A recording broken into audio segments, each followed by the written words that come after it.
from the start of that relationship, you have to make up your mind that breakup is not an option. In marriage, from the moment you said the words, "Yes, I do" to your partner on the altar, before the presence of God, you must have already concluded that divorce is nowhere a way out of your marriage. It means it can never be an option.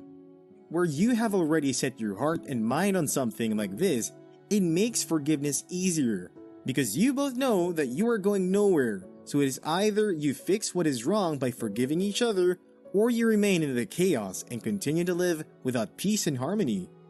It's only going to continue affecting your personal life, in the home, church, work, and everywhere you go, because you carry a burden in your chest. No human on this plenty earth is perfect, and there is no successful relationship or marriage that would tell you that their partners are perfect. But what makes the difference and makes it seem as if it is perfect is because of their ability to forgive one another when they commit a mistake. You would not always be right. You would make mistakes, and you both would not always get along, but you can put it in your mind to forgive them. If you can't forgive someone who is not your spouse but a friend or colleague, then why find it so hard to forgive your partner? They are not gods, but humans too. The Bible made it clear that even when they cheat, you should still forgive. I know it's hard and makes you look stupid, but that's one of the greatest secrets to avoiding breakups in your relationship or marriage. I know deep in your heart you want this to work, so give forgiveness a chance. You need to stop comparing your relationship or marriage to those of other people. Every relationship and marriage is different, and what works for them might not work for you, so stop comparing. It is easy for you to think every other person's relationship or marriage is going on smoothly when you judge from afar. What looks perfect on the outside might be broken on the inside. They're just trying to package it so that it looks presentable. You look at pictures and you feel your love life is the worst, but until you go close to the person before you would get an idea of what they're going through. Don't make your partner feel as if they're not giving you their best or doing their best. Also encourage them and make them feel good. They would be pushed to do better. You don't need to compare them. Those people you are comparing your spouse to might be worse than them, but you don't know because they only show the world what they want you to believe. Having a partner is a blessing if only you know the number of people out there looking for the version of what you have in a partner. You would be appreciating God for giving you one. Stop comparing and make yours to work the way you want. Your relationship or marriage would be better if you invest the time that you spend looking at other people's lives in making yours work. Don't allow the devil to destroy what you are building. These secrets have always been what is keeping many marriages going even today. You only need to apply it to you, and everything would begin to fall in place. Also, more importantly, remember that you need God. Without God in this boat, it's going to capsize. You need His presence to be able to chase away every form of breakup that the devil might be trying to bring your way to destroy what God is helping you build.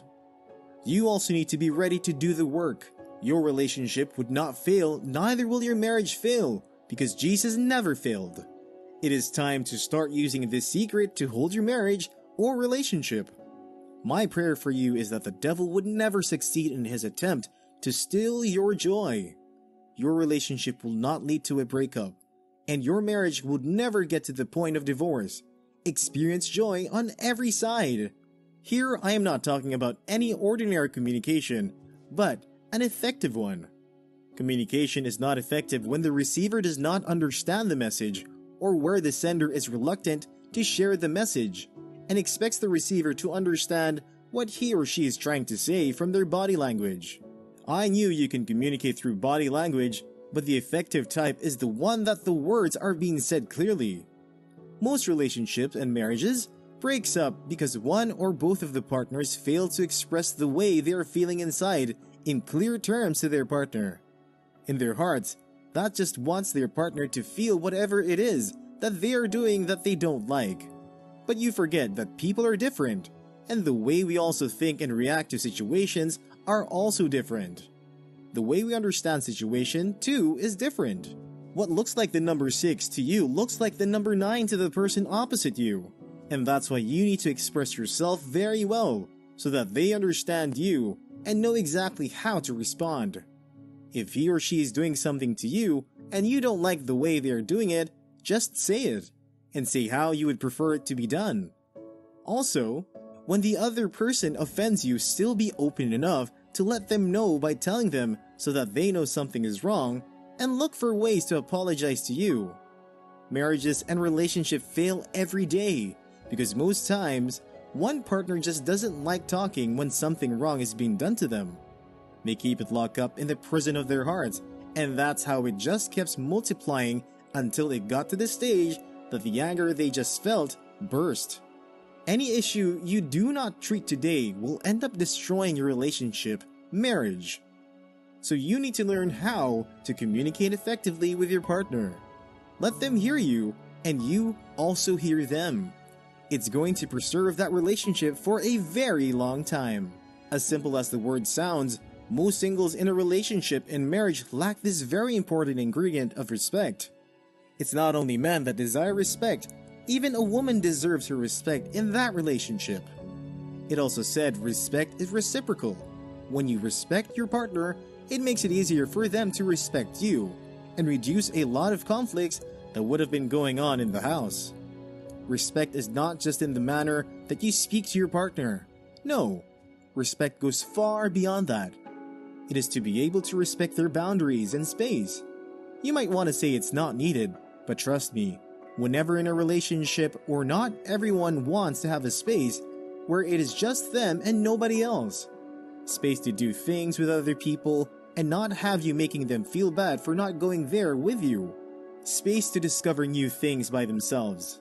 Respect boundaries by not pushing them to do things that kicked against their values. Pushing them to do things that they don't want to do, but you force them to do it. When you have mastered the act of respect, you would realize that it makes you both happy people. Respect also has to do with you respecting their opinion and ideas, respecting their decision, and not making them feel inferior to you. Marriage that has respect for each other has also stood the test of time. That is because they have come to understand and accept their differences. You too can do this. Start respecting your spouse.